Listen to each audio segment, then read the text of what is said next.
আসসালামু আলাইকুম। আমাদের এই সোলার আইপিএসটির মধ্যে একটি এমপিপিটি লাগানো হয়েছে। এই এমপিপিটির একটি বিশেষ গুণ হচ্ছে এই এমপিপিটি ব্যাটারি নষ্ট করে না।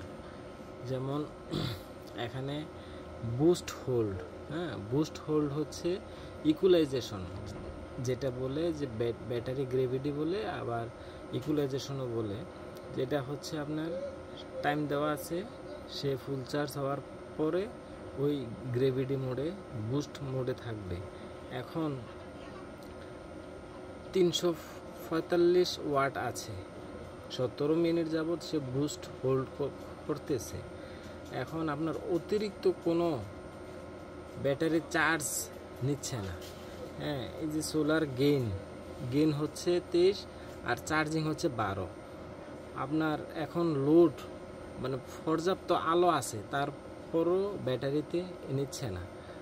আমি যদি লোড বাড়িয়ে দিলে আমি এখন 300 ওয়াট আমি প্লাস করলাম, এটার সাথে 300 ওয়াট প্লাস করলাম।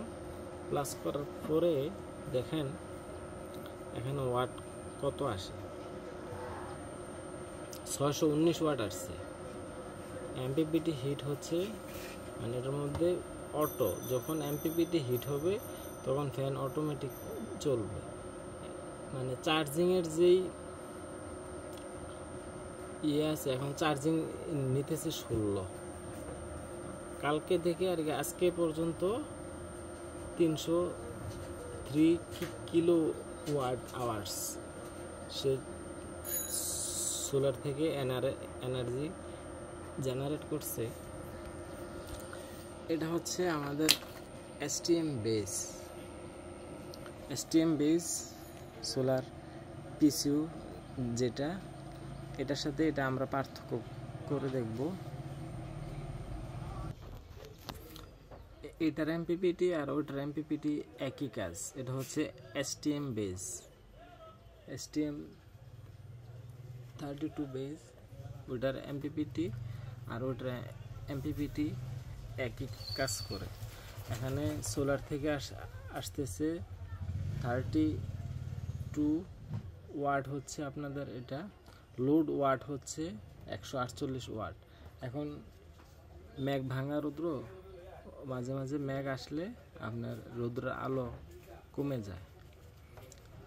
তো এখন আমরা লোড বাড়িয়ে দেখব। এটা এখন বুস্ট হোল্ড, ওইটার সোলার প্যানেলের যে তারটা এটার মধ্যে নিয়ে আসার কারণে আপনার ব্যাটারি ফুল হয়ে গেছে।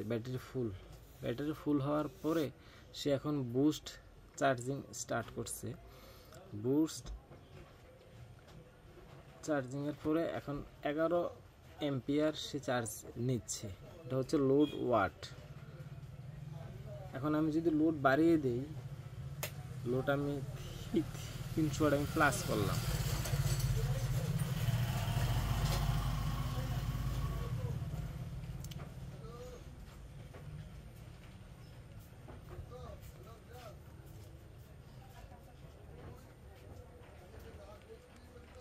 এখন দেখব যে আপনার ইনভার্টার ভোল্টেজ, লোড লেভেল প্রায় 50%, সোলার ভোল্ট, সোলার গেইন হচ্ছে solar ampere, solar charge, solar load watt হচ্ছে আপনার 406 ওয়াট, সোলার থেকে আসতেছে 592 ওয়াট। আমি যদি লোড বন্ধ করে দিই তখন সে অতিরিক্ত চার্জ নেবে না, মানে অতিরিক্ত চার্জ নেওয়ার কোনো সুযোগ নেই এটার মধ্যে। এটা হচ্ছে আপনার ডাবল সেন্সর দিয়ে করা ইন্টারলিভ এমপিপিটি। আমি এখন 500 ওয়াট লোড দিলাম, 500 ওয়াট। আর আমার ঘরের যে লোড আছে এখন 592 ওয়াট ইনভার্টার থেকে চলতেছে, আর এমপিপিটি থেকে আসতেছে 619। এখন আমার যেই এনার্জিটা টোটাল সোলার থেকে চলতেছে। এখন এটা আজকে চালিয়ে দেখবো এটা দিয়ে কত মানে ইউনিট চার্জ করতে বাকি সময়ে চার্জ হয়। ধন্যবাদ সবাইকে। আসসালামু আলাইকুম। যার প্রয়োজন হয় আমার সাথে যোগাযোগ করতে পারেন।